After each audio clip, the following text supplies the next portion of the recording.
All right, I'm Adam. I'm talking to Aaron from Awolnation. How's it going? Good, how are you? Good, thanks. When you started recording Awolnation as Awolnation last year, was that your first solo recording project? Technically, yes. But I'd always been writing these songs on my own ever since I was a little kid. But, Awolnation was the first time that I realized that I had a lot of ideas that I wanted to put forward kind of by myself and put myself out there on my own and sort of see how that felt and, see if there was anyone out there that would care to listen to the stuff I was recording. So, yeah, I guess it was the first real solo thing I'd ever done.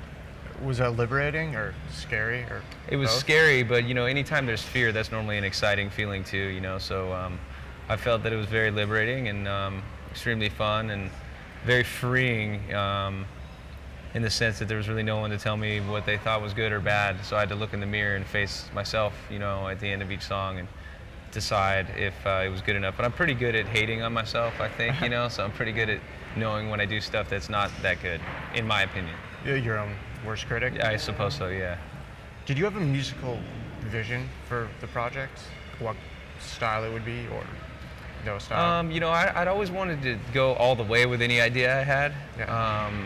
So if it was going to be a heavy part, I wanted it to sound as heavy as possible. And if it was going to be a melodic part, I wanted that melody to be very memorable and lyrically important to me. And so I guess I always had a vision of infusing, all the music I loved growing up, but I never was in the right headspace to do it, I guess. And so, when I started doing these songs, I finally was able to infuse, the energy of the hardcore scene and metal, like we were talking about before this interview. Right. And, all the stuff I like, from hip hop to, the Beatles to Nirvana to Prince and Michael Jackson and all of the above. And not worry about what genre that fit into, because that's the most commonly asked question in all these interviews. What genre is it? And I don't really necessarily believe in that question or having to answer that question, because there is no genre to me for this project. Yeah, I mean, what's cool about it is you have your own sound, though. I mean, one song's a little R&B. There's one, I think, kind of Beatles-esque song. There's rock stuff. There's less guitar-heavy stuff, but it sounds like you. Thank you. Right? Well, thanks for noticing.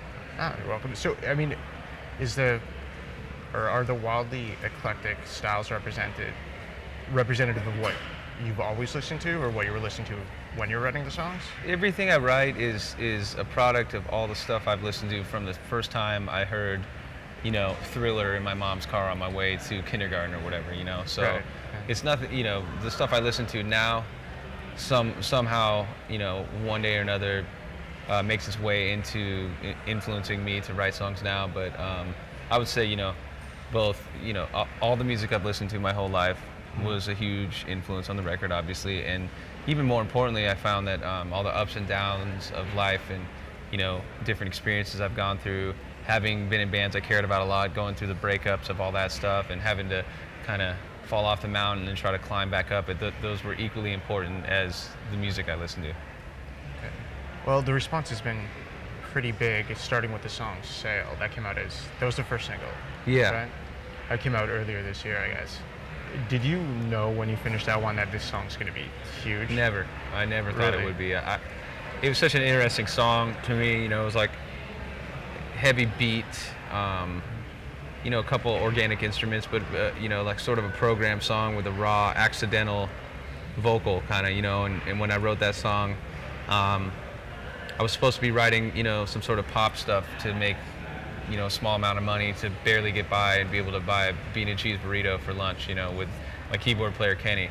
And we were sitting there and we decided, you know what, F all that, let's make something we really like, and we came up with Sail. And he was there and he did a great job engineering it, and he went to get us a couple sodas, and by the time he got back, I had sang the whole thing. So the song happened very spontaneously and accidentally, and happened in a very short amount of time. Of course, after that, I went later, a couple months later, and overdubbed some live drums and live guitar stuff that I couldn't do at the time because I didn't even know what the song was going to be. But the blueprint of the song was done in a couple hours, and I find a lot of interviews I've seen of bands I love, they have similar stories where the song is kind of done accidentally and it happened, they just woke up and they had this melody in their head. So it's kind of one of those accidents, and a happy accident, let's call it. Okay. Well, that's one of those rare songs that everybody seems to love, really. It's really Yeah. weird, you know. I mean, I don't know, maybe it's the kind of genre-lessness of it. I think maybe it's I just said a couple things lyrically that I'm lucky that no one said before, and Yeah. you know, I'm lucky that people I guess feel the same kind of, I suppose, you know, pain and suffering that I felt at the time that I wrote it, you know. Yeah. And so I struck a chord that, you know, I can't believe this many people care about this song, you know, and it's opened up the door for us to be in Canada and talking to awesome people like you and real music lovers, which is what it's all about to me. That's right. You know, and I think that I want to say bluntness of the lyrics, it just, people appreciate that in artists, just being honest with the audience and expressing themselves, you know. Lyrically, it is a very dark song, but It is, but yeah, sorry. Sorry, I didn't mean to step on No, any no. words, but to me it was like a journal entry, an expression of feeling kind of down, and you know, try to do something uplifting to get out of it. And for me at the time, it was writing a song about how I felt. And sometimes it's going surfing, and you know, for some people it's going on a hike or a bike ride or reading a book or whatever. So we all have our own way of sailing, I guess, you know, without getting too cheesy. Oh, interesting. I had no idea what the title referred to. Sorry? Actually, I had no idea what the title referred to. That's Right. interesting. Well, yeah, I guess I just, you know, I'm so in love with the ocean. So I guess that's where it really came from, you know. There are mostly positive songs on the album. What I interpret as being positive, at least. A lot of expression of solidarity. At least that's how I interpret it. You know, stuff like People and Right. Jump on My Shoulders. Right. Were you picturing a certain person or a certain group of people when writing that song? Those songs? Sorry. You know, I think I was just thinking of the underdog most of the time, because that's how I've always felt, and my good friends feel the same way, I think, and my family feels that way, and you know, so I think I was just trying to speak for the people around me and the stuff that I see every day, which is a bunch of talented people that aren't always given the opportunity to shine, you know, and put themselves out there. So, you know, I have a lot of extremely talented people around me, so I guess I was just kind of venting a lot of frustrations for the people around, no pun intended.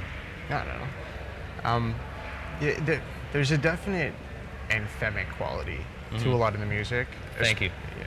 No, it is what it is. I mean, at the shows, do people go nuts? Is there a lot of sing-alongs? Yeah, it's a lot of sing-alongs. Yeah.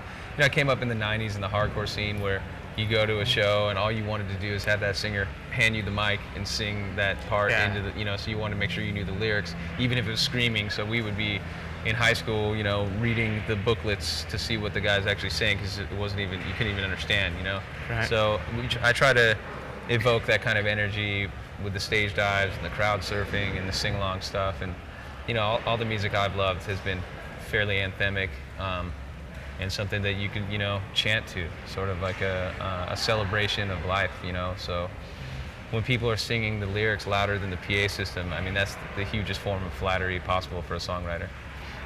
That must be incredible, really. It is cool. I mean, these songs you wrote without knowing where they're going, right? Right. You know, I didn't expect it to happen this way, you know. Certainly not with Sail, so it's cool that Sail's the one that people scream so loudly, you know. And it's one of the weirder songs on the record, so that allows us to continue to artistically be free, I think, and sort of do everything the way we want to do it, as opposed to being pigeonholed. Like, had it been one of the more poppier songs, I guess, on the record, like People or Not Your Fault or something, I don't think we could have released Sail next, so I feel extremely grateful that that was the one that people gravitated towards. Yeah, well, I mean, I love Sail, but it's almost refreshing in a way when I picked up the whole album and heard all the other tracks. I don't think people expect the album to be the way it is when they hear Sail, you know, so. For sure. So you're on, what, your third single, Not Your Fault? I think? Not Your Fault's gonna be the second single. Burn It Down was kind of like I thought that was... Burn It Down went first, but it didn't, you know, no one really caught on to it, so we just kind of, and then Sail took off, so we kind of scrapped that, moved on, you know, so Burn It Down's like a great live song. I didn't think that'd be a single. I didn't think any of these songs would be a single, honestly. I don't even know what that is. I don't know what a hit is. I thought I've had hits before where everybody's like, man, you're gonna be a millionaire, you're gonna make it big, and all the stuff that doesn't even necessarily matter, and so I completely forgot about all those possibilities and just tried to make the best record I could make. And you know, now we actually do have a song that's, you could call a hit, I guess, you know, and it's really weird. Well, it's kind of an inspiring story, you know. Once you turn to just making the music you wanted to make, that's what caught, right? Yeah. In a big way. That's okay. Yeah. Okay, so We can talk all day. Yeah. All right. So one more question about the album. It's called Megalithic Symphony. Yes. Megalithic. Mm-hmm. I looked that up today on dictionary.com. Right. It's a stone used in a certain type of architecture. Well, there's megalithic structures, right? And that would be like the pyramids or the Stonehenge, and there's not really an explanation that we know of or the public knows of how those things came about.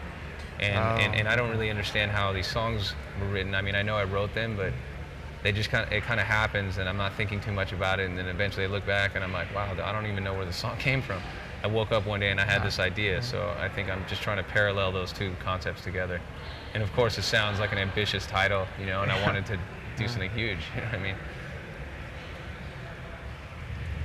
All right. Thanks so much for coming in. Thank you so much. Best of luck with everything. Thanks for listening. Still man. thinking about the megalith thing.